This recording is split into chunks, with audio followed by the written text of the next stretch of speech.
Hello aspirants, good morning and welcome to another session of Mains 450 Plus।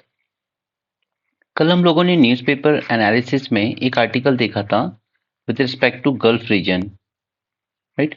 उसी के साथ मैंने आपसे कहा था कि मैं आपके साथ IMEC, I2U2, UAE के साथ इंडिया के relations, BIT, TPI and GGCI, ये सब इस आर्टिकल में मेंशन थे in between the lines. Okay, और वही अप्रोच हमें लेके चलना होता है prelims as well as for mains. Okay, तो मैं इस सेशन में आपके साथ IMEC डिस्कस करूंगा, बाकी के टॉपिक्स अदर वीडियो में आ जाएंगे। क्लियर? चलिए देखते हैं IMEC है क्या। सी ये एक कॉरिडोर बनाया जाएगा, आप कह सकते हो एक तरह का कनेक्टिविटी प्रोजेक्ट, जो अलग अलग मॉडल्स को यूज करेगा। लाइक यहाँ पर शिपिंग के थ्रू भी होगा, ठीक है, यहाँ पर रेल एंड रोड के थ्रू भी ट्रांसपोर्ट होगा, वापस शिपिंग के थ्रू होगा, यानी कि मल्टी मॉडल प्रोजेक्ट है। The first thing is multi modal project, right. Second, इसके इसके दो लिंक होंगे। फर्स्ट होगा ईस्ट कॉरिडोर, जो इंडिया को कनेक्ट करेगा अरेबियन गल्फ से, दिस वन, ठीक है। अरेबियन गल्फ में majorly countries UAE and second is Saudi Arabia. And third you are seeing in this pink colour, this one is Syria, then comes the Jordan and Israel. Right, इसके बाद connect करेगा इसका northern corridor, जो इसका second part होगा, ये करेगा gulf reason को connect with Europe. Right, so this is one thing. Connectivity project है, दैट मीन्स इसमें सब कुछ होगा, लाइक रेल कनेक्टिविटी, ठीक है, शिपिंग के थ्रू कनेक्टिविटी होगी। इसके अलावा आप डिजिटल कनेक्टिविटी के लिए ऑप्टिकल फाइबर केबल लाइन भी बनाओगे, राइट। सिमिलरली आप पाइपलाइंस वगैरह बनाओगे, जो भी ऑयल गैस वगैरह के फ्लो के लिए होगा, राइट। यानी कि पूरी तरीके से इंटीग्रेशन करने की कोशिश की जाएगी इन तीनों रीजन को। आगे चलते हैं। Now for your problems perspective, you should definitely know the important ports. First is Mundra port and Kandla port, और यहाँ पर है हमारा मुंबई, ठीक है। इंडिया से शुरू होगा, फिर ये जाएगा यहाँ पर फुजाइरा, जो कि UAE में आता है, this is a port in UAE। Then comes the गैफार्ड, हराद, ये सब सऊदी अरेबिया में आते हैं। These are land ports, okay, not sea ports, these are land ports. Sea port पे Dammam, Ras Al Khair, then comes the Jordan, then comes the Haifa, जो कि Israel में लोकेटेड है, ठीक है। तो ये इंपॉर्टेंट पोर्ट्स याद रखने चाहिए, सबसे इंपॉर्टेंट, आपके प्रीलिम्स में जरूर पूछे जाएंगे। यहाँ पर दो कंट्रीज और इन्वॉल्व हैं यूरोप की, that is this France, this Germany and this one Italy. Okay, remember this, France, Germany, Italy, और बाकी का पूरा यूरोपियन यूनियन भी है, उसके बाद अरेबिया है, ठीक है, और इंडिया है। तो इनके बीच में जो कनेक्टिविटी है उसको इंप्रूव करने की बात की जा रही है, और अल्टीमेट गोल इस पूरे प्रोजेक्ट का है इकोनॉमिक इंटीग्रेशन।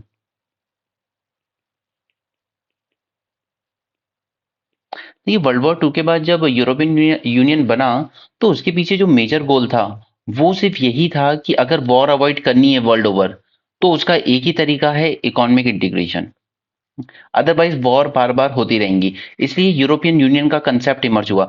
ये जो यूरोप में आज 27 कंट्रीज हैं यूरोपियन यूनियन में, these 27 countries fought for over thousands of year with each other. देखिए, वर्ल्ड वॉर 2 के बाद से वो एक देश बन के रह रहे हैं, देखिए, एक ही पूरा रीजनल ब्लॉक है, एक यूरोपियन यूनियन का पार्लियामेंट है। ओके, तो अगर आपको वॉर अवॉइड करनी है, तो जितना ज्यादा आप इकोनॉमिकली इंटीग्रेट होंगे एक दूसरे के साथ, उतना बेटर होगा। हमारे साउथ एशिया रीजन में सबसे ज्यादा लड़ाइयाँ क्यों होती हैं?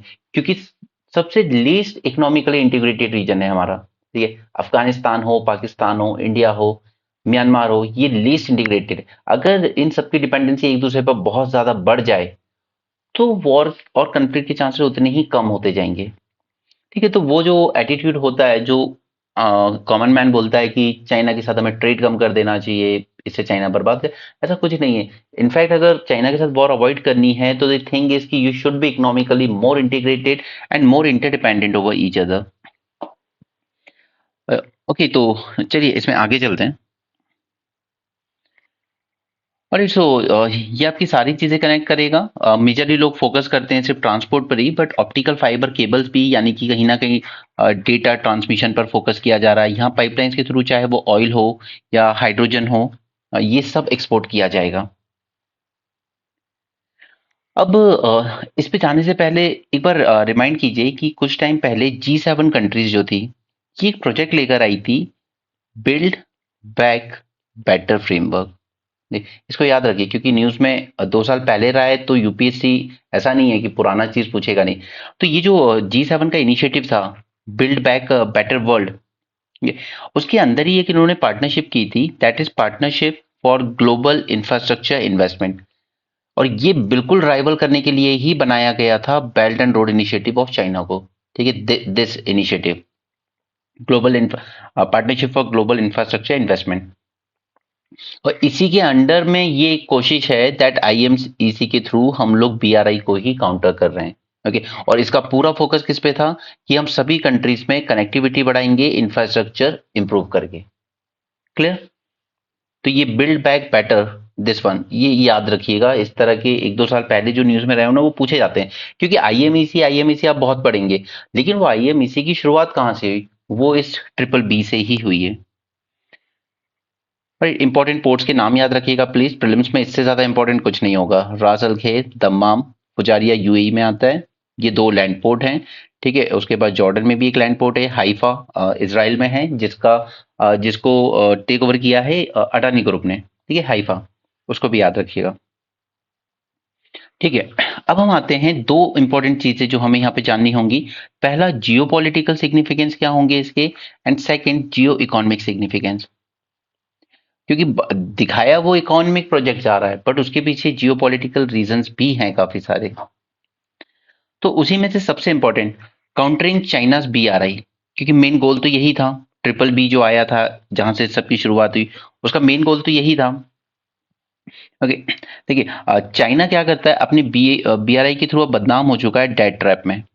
छोटी छोटी जो कंट्रीज होती हैं उनको डेट ट्रैप में फंसा लेता है। तो इसके लिए अब जो ये अफ्रीकन कंट्रीज हैं या एशियन कंट्रीज हैं या इवन यूरोप में भी, इटली ने ज्वाइन किया था एक टाइम पर बेल्ट एंड रोड इनिशिएटिव। अब उसने निकल गया अपने आप को। ठीक है, उसने वो जो न्यू प्राइम मिनिस्टर बनी उनकी मेलोनी, उन्होंने कहा कि हमें नहीं फंसना इसमें।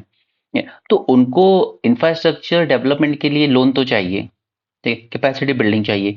तो चाइना के पास ना जाएं तो फिर कैसे करें? तो उसी के लिए ये ऑल्टरनेटिव दिया जा रहा है कि आप चाइना के डेट ट्रैप वगैरह में मत फंसिए, क्योंकि अल्टीमेटली वो इस डेट के थ्रू आपकी सॉवरेनिटी को इम्पैक्ट करता है। जैसे श्रीलंका में हुआ, डेट ट्रैप में फंस गया, फिर उसने हम्बनटोटा पोर्ट 99 ईयर की लीज पे ले लिया। तो ये सीधे सीधे श्रीलंका की सॉवरेनिटी पे एक अटैक हुआ कि श्रीलंका खुद डिसाइड नहीं कर पाया कि मुझे ये पोर्ट लीज पे देना है या नहीं देना है। या तो आप कर्जा चुका लीजिए, डेट क्लियर कर दीजिए, या फिर आप जो हम मांग रहे हैं वो दे दीजिए। नहीं, तो इसका एक गोल है कि चाइना की जो एक्सपेंशनिस्ट पॉलिसी है, इस एक्सपेंशनिस्ट पॉलिसी को काउंटर करना चाहते हैं G20 कंट्रीज। और ये G20 से ही निकला, जो इंडिया में G20 समिट हुआ था वहीं से इसकी शुरुआत हुई, right? So that is a first significance. Second is Chinese influence in Middle East specifically. See, Saudi Arabia और ईरान में इश्यूज चलते हैं, लेकिन यहाँ पर चाइना ने एक डील ब्रोकर करवाई इनके बीच, और डिप्लोमेटिक रिलेशंस फिर से स्टार्ट हुए। जो मैं आपको न्यूज़पेपर एनालिसिस में बार बार कहता हूं कि चाइना एक मीडिएटर बन के उभर रहा है वर्ल्ड ओवर में, चाहे वो ईरान पाकिस्तान के बीच की जो अभी टेंशन बढ़ गई थी उसको कम करने की बात हो, या सऊदी अरेबिया ईरान के बीच टेंशन कम करने की बात हो। ठीक है, और यही काम पहले यूएसए करता था, बट इसराइल को इस बार जो अनकंडीशनल सपोर्ट दिया और गाजा में जिस तरह से 27,000 लोग करीब मारे गए, उसके बाद ये अरेबियन कंट्रीज जो हैं वो यूएसए पे उतना ज्यादा ट्रस्ट नहीं कर पा रही हैं। ठीक है, और चाइना उस चीज के लिए बीच में आ रहा है कि मैं भी एक अच्छा मीडिएटर का काम कर सकता हूं, और उसने करके भी दिखाया है, राइट? नेक्स्ट, ये मिडिल ईस्ट में 2 important countries, that is Saudi Arabia and UAE, ये ट्रेडिशनली यूएसए की एलाइज हुआ करती थी। लेकिन ये सऊदी अरेबिया यूएई कहीं ना कहीं टिल्ट होकर चाइना प्लस प्लस रशिया की तरफ एक टिल्ट बनता जा रहा है इनका, क्योंकि ये भी चाहते हैं कि इस रीजन में यूएसए का डोमिनेंस बहुत ज्यादा हो चुका है। लेकिन जब बात यहाँ इस रीजन की कन्फ्लिक्ट की आती है तो यूएसए बिल्कुल साइड कर जाता है इसराइल के साथ। तो अब वो उसको न्यूट्रल की तरह नहीं देखते, इसलिए वो भी यूएसए को एक काउंटर करने के लिए, यूएसए पर एक इनडायरेक्ट प्रेशर बनाने के लिए अपने रिलेशन चाइना और रशिया के साथ इंप्रूव करते जा रहे हैं, right? Next is middle east region में स्टेबिलिटी की बहुत जरूरत है, क्योंकि सबसे ज्यादा अगर वर्ल्ड में आज कहीं कन्फ्लिक्ट है तो इसी रीजन में, मिडिल ईस्ट में। दिस हमास इजराइल, ठीक है। कितने सारे ऑर्गेनाइजेशन एक्टिव हैं, हमास एक्टिव है, ठीक है, गाजा में, हिजबुल्ला एक्टिव है लेबनान में, इराक एंड सीरिया अभी तक इस्लामिक स्टेट वाले उस जितना बड़ा टेररिस्ट ऑर्गेनाइजेशन खड़ा हुआ था ISIS, ठीक है, उससे उभर नहीं पाए। वो अभी भी एक्टिव है इराक में, ईरान पर अटैक करता रहता है इनडायरेक्टली। फिर दूसरी तरफ ईरान हाउदी रेबल्स को भी सपोर्ट करता है जो यमन में है, और यमन में अभी तक एक सिविल वॉर चल रही है between this Shia Houthis and Sunni government, right. Saudi Arabia ने बम्बार्डमेंट भी की है यमन में ऑलमोस्ट 7 इयर्स तक। तो ये पूरा रीजन कन्फ्लिक्ट में घिरा हुआ है। तो यहाँ पर एक स्टेबिलिटी लाने की कोशिश की जा रही है थ्रू इकोनॉमिक ट्रांसफॉर्मेशन। एक बार इकोनॉमिक एक्टिविटी शुरू हो जाए, ठीक है, कोई रेबल कब बनता है, जब कोई इकोनॉमिक अपॉर्चुनिटी नहीं होती वहां पर। एक बार इकोनॉमिक अपॉर्चुनिटीज वहां पे शुरू हो जाएंगी, आपस में इंटीग्रेशन हो जाएगा, कंट्रीज में लड़ाइयां कम हो जाएंगी, तो इस पूरे रीजन में स्टेबिलिटी इंश्योर करने में मदद मिलेगी, ठीक है। Next is normalisation of diplomatic relation. तो यहां पर सबसे इंपॉर्टेंट आता है कि इसराइल एंड सऊदी अरेबिया की जो डिप्लोमेटिक रिलेशंस हैं वो नॉर्मल करने की कोशिश, यूएसए कब से कोशिश कर रहा है, अब्राहिम अकॉर्ड, ओस्लो अकॉर्ड, ये सब चीजें हमने देखी हैं पहले, ठीक है, जब हमने इसराइल की हिस्ट्री पढ़ी थी एक वीडियो में। तो ये डिप्लोमेटिक रिलेशन यूएसए की मदद से तो कभी नहीं हो पाए, बट उसका यूएस इन G20 कंट्रीज ने एक बेटर सोल्यूशन निकाला कि ऐसे डिप्लोमेसी के थ्रू इंटीग्रेशन नहीं हो पा रहा है, तो चलिए इकोनॉमी के थ्रू इंटीग्रेशन करते हैं, जैसे यूरोपियन यूनियन का इंटीग्रेशन हुआ। सभी देश डेवलप होना चाहते हैं, सभी चाहते हैं कि अच्छी इनकम हो, लोगों को एम्प्लॉयमेंट हो, और वो आएगा जब ट्रेड बढ़ेगा, और ट्रेड के लिए कनेक्टिविटी होना जरूरी है। और ऊपर हमने देखा यूएई से, सऊदी अरेबिया से, जॉर्डन एंड इसराइल, ठीक है, ये कनेक्ट हो जाएंगे तो फिर डिप्लोमेटिक रिलेशंस भी इंप्रूव होने लगेंगे। नेक्स्ट ये रिसेंटली इमर्ज फेनोमेना है कि स्वेज कैनाल, ठीक, यहाँ पर वल्नरेबिलिटी ज्यादा बढ़ गई है after the Houthi rebels attack. USA चला रहा है अपना ऑपरेशन प्रोस्पेरिटी गार्जियन, यूके भी अटैक कर रहा है हाउदी रेबल्स की बेसिस पर, लेकिन कोई सोल्यूशन नहीं निकल रहा है, ठीक है। ये लोग स्विस से जाने वाले ट्रेड को इम्पैक्ट कर रहे हैं, उस वजह से क्या है कि शिप्स को नीचे अफ्रीका को पूरा सर्कमवेंट करके जाना पड़ रहा है, उसमें इंश्योरेंस कॉस्ट, ट्रांसपोर्टेशन कॉस्ट दोनों बढ़ गई है, ठीक है। ऑलमोस्ट 14 डेज एक्स्ट्रा भी लग रहे हैं ट्रांसपोर्ट में। तो स्विस कैनाल की जो वल्नरेबिलिटी है उसको रिड्यूस करने के लिए भी एक ऑल्टरनेट रूट प्रपोज किया जा रहा है। जैसे अगर हम इसमें देखें तो हमारा स्विस कैनाल कहाँ से निकलता है, दिस रीजन, ठीक है, रेड सी, और यहाँ पे बैठे हुए हैं हाउदी रेबल्स, ये इस पे अटैक करते रहते हैं पूरा। तो हमें इधर आना ही नहीं है, ठीक है, हम यहीं से निकल जाएंगे ऑल्टरनेट रूट बनाकर यूरोप, ओके। तो ये स्विच पर हमारी जो थोड़ी डिपेंडेंसी है all all over the world, उस डिपेंडेंसी को थोड़ा सा कम करेगा, ठीक है। Gulf of Aden, Babal Mandeb, वहां से थोड़ा सा दिक्कतें कम होंगी। एंड वन मोर थिंग, यहाँ पर जिबूती कंट्री में एक पोर्ट है दैट इज दोराले। इस पोर्ट को याद रखिएगा क्योंकि चाइना ने यहाँ पर नेवल बेस बनाया है इस रीजन में, एग्जैक्टली इस जगह पर, ठीक, यहाँ पर चाइना ने एक नेवल बेस बनाया। और भी कंट्रीज के हैं वहां पर, यूएसए का भी है, फ्रांस का भी है, लेकिन चाइना का होना अपने आप में वर्ल्ड के लिए एक थ्रेट बन जाता है, ठीक है। तो उस पर स्विच पे वल्नरेबिलिटी कम हो सके, इसके लिए भी एक ऑल्टरनेटिव रूट की जरूरत है। और दूसरा कि अभी तक G20 माना जाता था सिर्फ अपने इकोनॉमिक रोल के लिए, बट अब कहीं ना कहीं इसमें थोड़ा सा जियोपॉलिटिकल रोल भी ऐड किया जा रहा है, ठीक।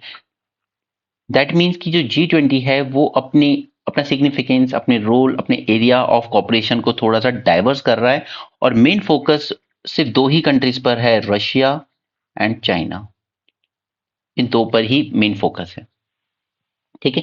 तो ये हमने जान लिए को जियोपॉलिटिकल सिग्निफिकेंस।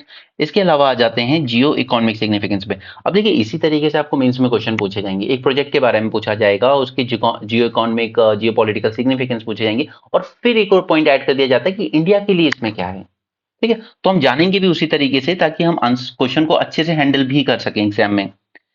जियो इकोनॉमी की बात आएगी तो ट्रेड को बूस्ट मिलेगा, दैट्स राइट, ठीक है। ज्यादा से ज्यादा चीजें जल्दी ट्रांसफर होंगी, आगे जाएंगी, और न्यू जॉब्स क्रिएट होंगी। इतना ट्रेड जा रहा है, पोर्ट्स वगैरह पे हैंडल करने के लिए आपको लोग लोग चाहिए, ठीक है। इनके around SEZ special economic zone develop किए जा सकते हैं, मैन्युफैक्चरिंग की जा सकती है, राइट। दूसरी कंट्रीज आके यहाँ इन्वेस्ट करेंगी कि यूरोप सबसे बड़ा मार्केट है, सबसे ज्यादा परचेसिंग पावर वहीं के लोग की होती है। तो कुछ कंट्री सोचेंगे चलिए यहीं पर अपना मैन्युफैक्चरिंग बेस बनाते हैं, इसी रूट के अक्रॉस बनाते हैं, और सऊदी अरेबिया में लैंड की कोई कमी नहीं है, क्लियर। इसके अलावा रीजनल इंटीग्रेशन प्रमोट होगा, ठीक है, ये जितनी भी कंट्रीज हैं, Saudi Arabia, UAE, Jordan, Israel, इन सब के बीच में इंटीग्रेशन होगा, राइट। इंटीग्रेशन होगा तो कन्फ्लिक्ट अपने आप नीचे चले जाएंगे, इंफ्रास्ट्रक्चर डेवलप करने में मदद मिलेगी। जैसे हम मैंने आपको ऊपर बताया कि ये डेटा वगैरह ट्रांसफर करने के लिए या हाइड्रोजन वगैरह को भी ट्रांसफर करने, कल को हाइड्रोजन गैस वगैरह बनाएंगे, जब उसको ट्रांसफर करने में काम आएगी, तो आप कह सकते हो कि एक तरह से ग्रीन एंड डिजिटल ब्रिज की तरह भी फंक्शन करेगा। And you remember Saudi Arabia एक बहुत फ्यूचरिस्टिक सिटी बना रहा है द लाइन नाम से। अगर नहीं पता तो एक बार इसका यूट्यूब पे वीडियो जरूर देखिएगा, बहुत बहुत ज्यादा फ्यूचरिस्टिक सिटी बन रही है। और ऐसा भी नहीं है किसी भी ये पेपर पे प्रोजेक्ट है, उसका काम भी शुरू हो चुका है, ऑलमोस्ट 30% कंप्लीट भी हो चुका है। बहुत फ्यूचरिस्टिक सिटी। ओके, तो ये हो गए इसके जियो इकोनॉमिक सिग्निफिकेंस, ठीक है, और बाकी सब वो आप लिख लोगे, एम्प्लॉयमेंट बूस्ट, जॉब क्रिएशन, फिर एक्सपोर्ट बढ़ेगा एंड ऑल दैट थिंग। ठीक, हम आते हैं मेन पॉइंट पर, दैट इज इंडिया के लिए क्या सिग्निफिकेंस है इसका। हमेशा से आप न्यूज वगैरह में एक टर्म पढ़ेंगे कि इंडो पैसिफिक में इंडिया यूएस का कॉपरेशन बहुत होता है चाइना थ्रेट की वजह से। लेकिन बात जब वेस्ट एशिया की आती है, तो फिर यहाँ पे दोनों डाइवर्ज क्यों कर जाते हैं? वो इसलिए कर जाते हैं क्योंकि यूएसए स्टैंड कर जाता है कंप्लीटली इसराइल के साथ, जबकि हम लोगों को थोड़ा सा सऊदी अरेबिया, यूएई की जरूरत ज्यादा पड़ती है। पहला रीजन कि हमारी एनर्जी सिक्योरिटी के लिए, हम ऑयल गैस सबके लिए इस अरेबियन रीजन पे डिपेंडेंट हैं, राइट। और दूसरा कि अगर हम इनसे ज्यादा दूर रहेंगे या इनके अगेंस्ट रहेंगे, तो वो पाकिस्तान, मैंने आपको बताया ऑर्गेनाइजेशन ऑफ इस्लामिक कॉपरेशन, उसमें आज तक इंडिया की एंट्री नहीं होने दी उसने, तो वो एंटी इंडिया परसेप्शन और ज्यादा स्ट्रॉन्ग करता जाएगा। इसलिए हम लोग वेस्ट एशिया में यूएस के साथ उतना कॉपरेट नहीं करते हैं जितना कि हम इंडो पैसिफिक रीजन में करते हैं। वहां हमारा चैलेंज सेम है दोनों का, चाइना में।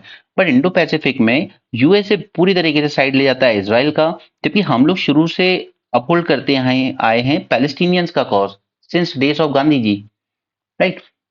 दूसरा, हमारी energy security is a problem. USA के पास बहुत क्रूड ऑयल गैस सब कुछ है उसकी जमीन पे, उसे इतनी दिक्कत नहीं होती, हमें होती है।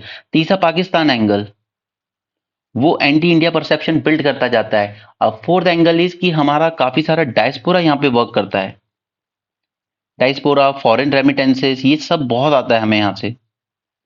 ओके, तो यहाँ पर इसको, इस रीजन में अभी तक यूएस इंडिया का कॉपरेशन बहुत कम रहा था, लेकिन यहाँ पे आईएमईसी प्रोजेक्ट के थ्रू, अब प्रोजेक्ट तो है कनेक्टिविटी का ना, जियो पॉलिटिकल इश्यूज वो यूएसए के कंसर्न के हैं मेजरली, हमारे कंसर्न जियो इकोनॉमिक है मोस्टली। ठीक है, हमें वो ट्रेड कनेक्टिविटी पे ज्यादा इंटरेस्ट है रादर देन जियो पॉलिटिकल इश्यूज जो हमने ऊपर डिस्कस किए। ठीक, तो यहाँ पे एटलीस्ट कॉपरेशन करने का मौका मिलेगा यूएस और इंडिया को। और फिर याद कीजिए I2U2, उसका भी यही गोल है, India Israel and USA UAE, उसका भी यही गोल है कि इन हमें आपस में कॉपरेट करना है इस रीजन में खासकर। ठीक है, तो हमें अपनी जो इंडिया यूएस रिलेशनशिप है उसको और ज्यादा स्ट्रॉन्ग करने का मौका मिलेगा, अपने जो कॉपरेशन के डोमेन है उसको और ज्यादा ब्रॉड करने का मौका मिलेगा। आगे चलते हैं, strategic partnership with Arabian peninsula. हमने यहाँ पे देखा था कि इस वक्त हमारे अगर सबसे अच्छे किसी के साथ रिलेशन चल रहे हैं तो वो यूएई के साथ, और इवन सऊदी अरेबिया के साथ भी, क्योंकि दोनों में से किसी ने भी क्रिटिसाइज नहीं किया था आर्टिकल 370 को। दोनों ने कहा ये इंडिया का इंटरनल मैटर है, इंडिया जाने, ठीक है, किसी ने क्रिटिसाइज नहीं किया, जबकि पाकिस्तान पूरी कोशिश करता है। इवन यूएई ने हमें ऑर्गेनाइजेशन ऑफ इस्लामिक कॉपरेशन में एज अ स्पेशल गेस्ट भी इनवाइट किया था, हमने कल ही के आर्टिकल में देखा था ये सब। ठीक है, और इस तरीके से वर्ल्ड गवर्नमेंट समिट हो रहा है, वहां पर हमारे जो प्राइम मिनिस्टर हैं उनको भी as a chief guest invite किया गया है। नहीं, तो हम इस अरेबियन रीजन के साथ और ज्यादा और बेटर तरीके से इंटीग्रेट कर पा रहे हैं।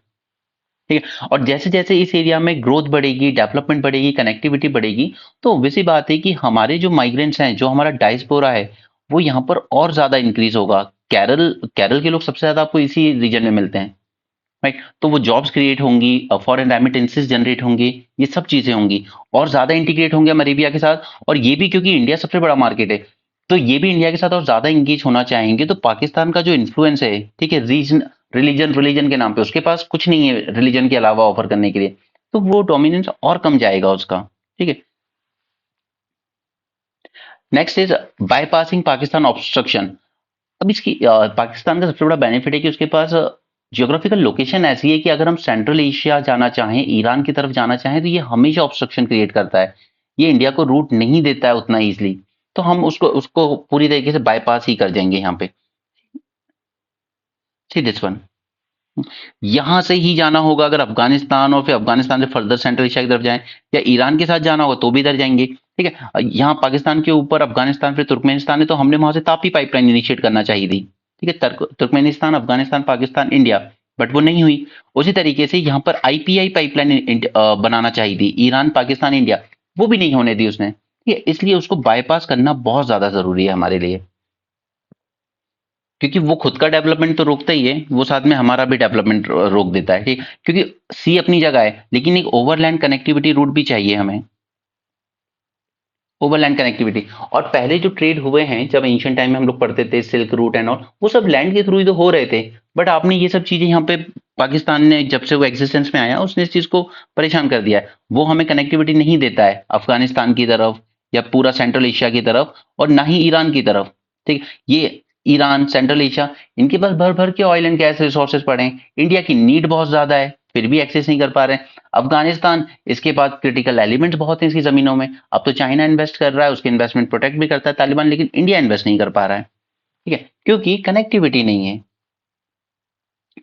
रिड्यूस डिपेंडेंस ऑफ ईरान, अब इसने, पाकिस्तान ने अलाउ नहीं किया, तो फिर हमने ईरान के थ्रू सोचा। हमने सोचा चलिए international north south transport corridor बना लेते हैं। ठीक है, कैस्पियन सी से होते हुए जाएगा। वो भी ठीक से नहीं हो पाया, तो हमने सोचा चलिए चाबहार पोर्ट को डेवलप कर लेते हैं। ठीक है, वो भी यूएस सैंक्शन की वजह से नहीं हो पाया। ऐसा नहीं है कि ईरान के साथ हमें कोई इशू है, हम उसके साथ कर सकते हैं, वो भी हमारे साथ करना चाहता है, लेकिन यहाँ पर सैंक्शन उस पर इतने लगे हैं कि प्रॉब्लम हो रही है इस चीज को डेवलप करने में। ठीक है, दोनों ही अपने पोटेंशियल को पूरी तरीके से रियलाइज नहीं कर पा रहे हैं। तो फिर हमें पाकिस्तान भी हो गया, उसके बाजू में ईरान भी हो गया, अब कहाँ जाएं ऑल्टरनेटिव रूट ढूंढने, तो फिर हमें अरेबियन पेनिनसुला की तरफ ही जाना ऑप्शन बचता है। फिर नेक्स्ट इज, यहाँ पर यूएसए एंड यूके, ये दोनों प्रमोट कर रहे हैं एक ट्रांस अफ्रीकन कॉरिडोर को। ठीक, पूरा ये जो अफ्रीकन रीजन है, ठीक, यहाँ पे अंगोला से होते हुए ये लोग पूरा कॉरिडोर बनाना चाहते हैं, यहाँ मेडिटेरियन सी तक। ठीक है, पूरा एक कनेक्टिविटी करना चाहते हैं। तो ठीक है, आज इंडिया इसका पार्ट नहीं है, ठीक है, लेकिन कल को इस प्रोजेक्ट की लोकेशन देखिए।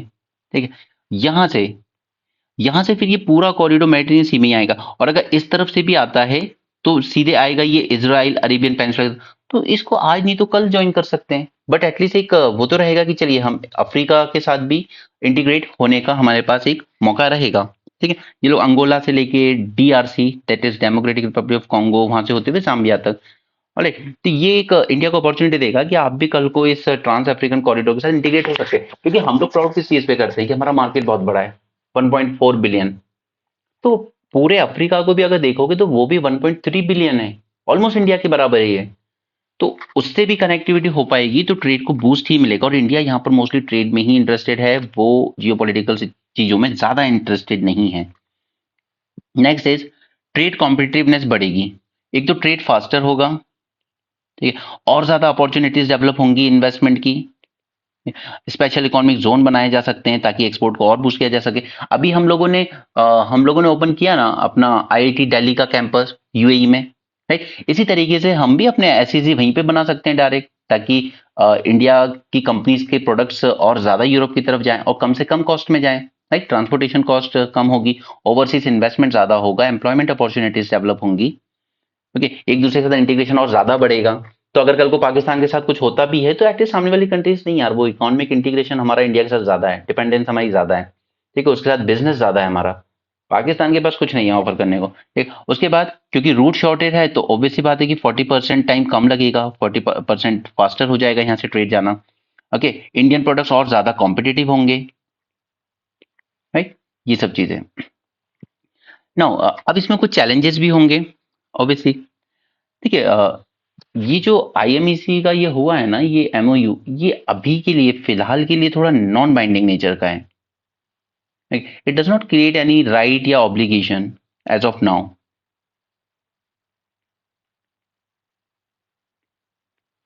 ये सिर्फ एक कमिटमेंट कर दी गई है अभी सबकी तरफ से, और आपने देखा कि ये हुआ था अराउंड सितंबर के आसपास। ठीक है, सितंबर अक्टूबर। उसके बाद वो 7 अक्टूबर को अटैक हो गए हमास के और सब डिस्टर्ब हो गए और ये सब कुछ ठंडे बस्ते में चला गया फिलहाल के लिए, ठीक है? लेकिन इसको दोबारा रिवाइव करने की कोशिश अब की जा रही है। Next is ground implementation, that is a challenge, क्योंकि अगर आप देखेंगे ग्राउंड लेवल पर तो इवन सऊदी अरेबिया के जो पोर्ट हमने ऊपर इतने सारे देखे, उनकी जॉर्डन से भी कोई कनेक्टिविटी नहीं है, ठीक है। उसके बाद अगर आप जॉर्डन से इसराइल की तरफ जाएंगे हाइफा पोर्ट तक, तो वहां भी कोई कनेक्टिविटी अभी एग्जिस्ट नहीं करती है, क्योंकि आपस में लड़ाइयां इतनी हैं इन लोग की। तो ये एक चैलेंज रहेगा कि आप कैसे ये कंस्ट्रक्शन इम्प्लीमेंटेशन किस तरीके से कर सकते हो, ठीक। आपने कहा था कि हम लोग सारे मेंबर्स विद इन 60 डेज दोबारा मीटिंग करेंगे, इस बारे में एक टाइम टेबल बनाएंगे, बट कोई मीटिंग हुई नहीं, हमारा अटैक हो गया, उस वजह से सब डिस्टर्ब हो गया, right? तो ये इम्प्लीमेंटेशन अपने आप में एक चैलेंज है, स्पेशली हमास के अटैक के बाद से। थर्ड इज कि इतने बड़े प्रोजेक्ट के लिए आपको बहुत ज्यादा फंड्स चाहिए, बहुत ज्यादा फाइनेंस चाहिए होगा, राइट। अब सच बात यह है कि इवन यूएसए और पूरे की पूरे यूरोपियन यूनियन में भी एक तरह से रिसेशन ही चल रहा है इस वक्त। ओके, हमने कहा था कि हमारे जो एक्सपोर्ट्स हैं यूएसए यू जाने वाले, हमारे एक्सपोर्ट्स कम हुए हैं। क्यों कम हुए हैं? क्योंकि इनके मार्केट में इस वक्त थोड़ा सा डिप्रेशन टाइप की सिचुएशन चल रही है, डिमांड है ही नहीं, तो उनकी इकोनॉमी ऑलरेडी थोड़ी लो चल रही है। तो ऐसे में इतना बड़ा इन्वेस्टमेंट मोबिलाइज करना वोंट बी इजी, राइट। अगर आप ये पूरी G7 कंट्रीज भी देखेंगे ना, तो इनका पूरा इन्वेस्टमेंट, ये जितना पूरा मिलके इन्वेस्ट करते हैं ना, उससे ज्यादा तो अकेला चाइना इन्वेस्ट कर लेता है। अच्छा, G20 का मेंबर अफ्रीकन यूनियन भी बन चुका है, राइट, इंडिया की मदद से ही अफ्रीकन यूनियन। तो वो जो ट्रांस अफ्रीकन कॉरिडोर की बात की ना हमने, उसको और ज्यादा बूस्ट मिल सकता है। वो फिर डेफिनेटली श्योर है कि जहां ये प्रोजेक्ट बन के तैयार हुआ, अफ्रीका भी उसके साथ इंटीग्रेट हो जाएगा, ठीक। तो फाइनेंस आपको ले देकर लाना प्राइवेट वालों से ही पड़ेगा, प्राइवेट सेक्टर से ही मोबिलाइज करना पड़ेगा, गवर्नमेंट्स उतना नहीं करेंगी। Next is China influence. अब देखिए, चाइना का इन्फ्लुएंस जब इस रीजन में इतना ज्यादा है कि वो सऊदी अरेबिया ईरान में डिप्लोमेटिक रिलेशनशिप करवा सकता है वापस, राइट। यूएई में उसका बहुत ज्यादा इन्वेस्टमेंट है। इनफैक्ट चाइना की बड़ी बड़ी कंपनियां वहां की दुबई की फिनटेक की सिटी में बड़ी बड़ी जो ऑफिस है वो उन्हीं के हैं। इस पूरे रीजन में जो इंफ्रास्ट्रक्चर डेवलपमेंट में सबसे ज्यादा पैसा लगा है वो चाइना ने लगाया है, तो उसका पॉलिटिकल इन्फ्लुएंस इन कंट्रीज पे बहुत ज्यादा है। तो ये भी श्योर है कि वो इतनी आसानी से प्रोजेक्ट को होने भी नहीं देगा, ठीक है। वो बेल्ट एंड रोड इनिशिएटिव का ऑल्टरनेटिव बनते हुए नहीं देखेगा इतनी शांति से, राइट। और ईरान के साथ भी उसके रिलेशन बहुत अच्छे हैं, इसीलिए इस पूरे रीजन में जितनी ये प्रॉक्सीज एक्टिव हैं, वो है कौन? हमास है। इस रीजन में ट्रबल जो कर रहे हैं सबसे ज्यादा हमास कर रहा है, हिजबुल्ला कर रहा है और हाउदी रेबल्स कर रहे हैं। तो ये तीन है, और तीनों के तीनों प्रॉक्सी किसकी हैं? ईरान की। और ईरान पे इन्फ्लुएंस किसका है? चाइना का। और दोनों ने 25 ईयर की स्ट्रेटेजिक डील भी साइन की थी, ठीक है। तो चाइना इतनी आसानी से इस प्रोजेक्ट को इतना इंप्लीमेंट होने भी नहीं देगा। नेक्स्ट वुड बी कि ये रीजनल स्टेबिलिटी। अब पहले जब तक ये तीन ऐसे ऑर्गेनाइजेशन डिस्टर्ब हों, साथ में इस्लामिक स्टेट एक्टिव है इराक में और सीरिया में, नहीं, तो जब तक रीजनल स्टेबिलिटी यहाँ नहीं होगी, जब तक पीस नहीं होगा, कैसे इन्वेस्ट कर पाओगे, ठीक है। इसमें वो 8 अक्टूबर वाला आप हमास अटैक जोड़ सकते हो, उसके बाद से ये प्रोजेक्ट मूव नहीं कर पाया, ठीक। तो जब तक रीजनल स्टेबिलिटी नहीं आएगी यहाँ पर, हमें इसमें कोई ज्यादा प्रोग्रेस देखने को नहीं मिलेगी।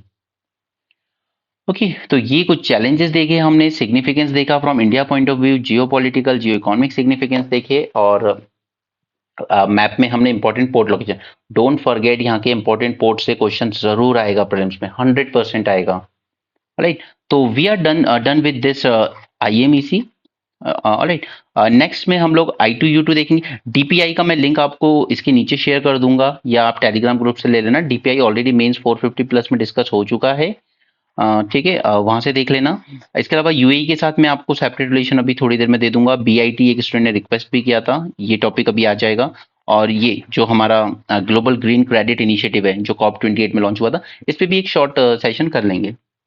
Okay, so that's it for this session. Thanks for joining, have a great day and keep learning.